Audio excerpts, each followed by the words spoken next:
Hey y'all, it's Mike Konevsky with ProAct. I wanted to talk today about the value of compliance and really what that means in relation to a safety management platform.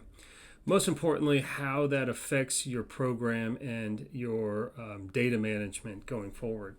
So, compliance to me means, and this is from a software implementation perspective, compliance to me affords us the ability to capture the requirements that we as safety professionals and we as software data managers are adhering to throughout our program.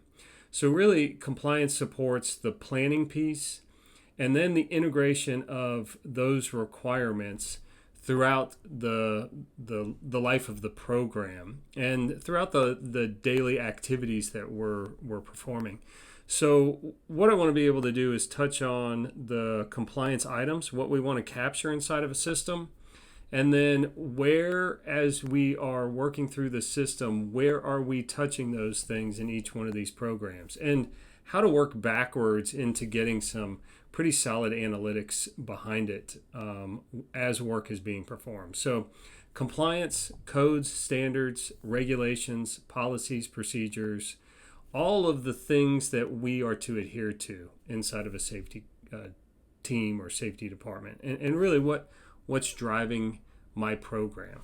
Okay, so compliance touches training directly in that I am training my people, whether I'm onboarding those people, advancing those individuals in roles or responsibilities, or I'm updating program requirements.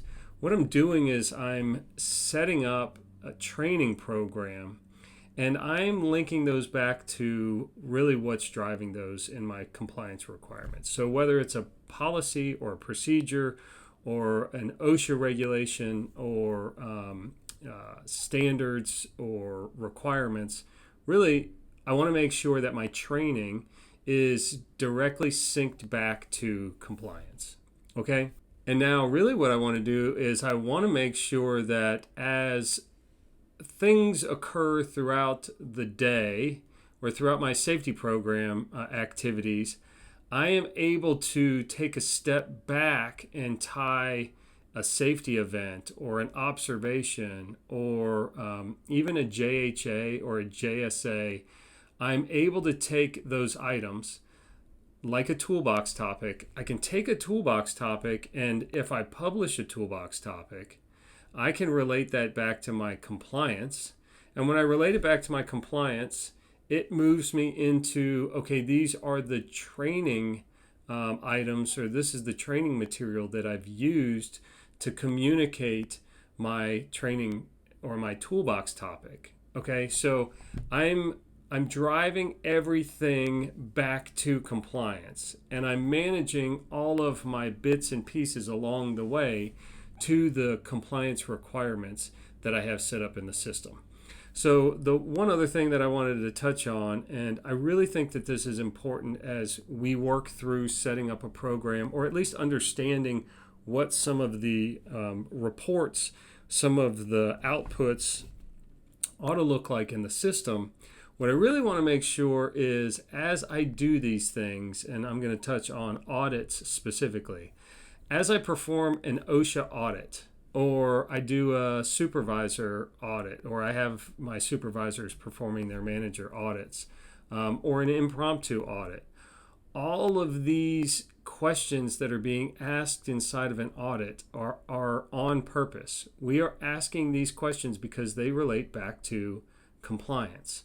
So when I have an audit set up in my system, I need to make sure, and really this is what I'm imploring you to consider, is make sure that the questions themselves are tied to a compliance item or multiple compliance items. One question could include multiple requirements, but what we really want to do is we want to make sure that if individuals are not meeting the mark and items or findings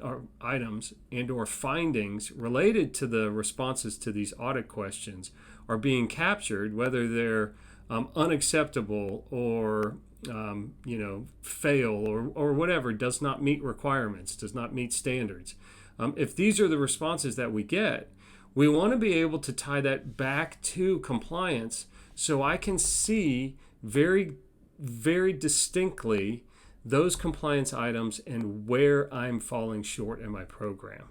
Okay? And really, without that point of reference, without that compass, and I think that the compliance is your compass, without that compass, you're getting lost in the data minutia that's being collected throughout the life of your system. And that minutia gets very confusing very quickly as audits are being created or events are being entered in the system or safety observations are occurring. Without all of those things having the underbelly of compliance driving and or relating back to the requirements, you're just setting yourself up for interpretation, your interpretation, and the interpretation of others who are using or digesting the data from the system. So I think it's important. I think it's worth taking into consideration. I'm going to try to apply some reports and or outputs related to this in the near future. And if you're interested in learning more and you want to just shoot me an email, you're welcome to do that or give me a call. I'm happy to send you some examples as well. I hope this helps and look forward to talking with you.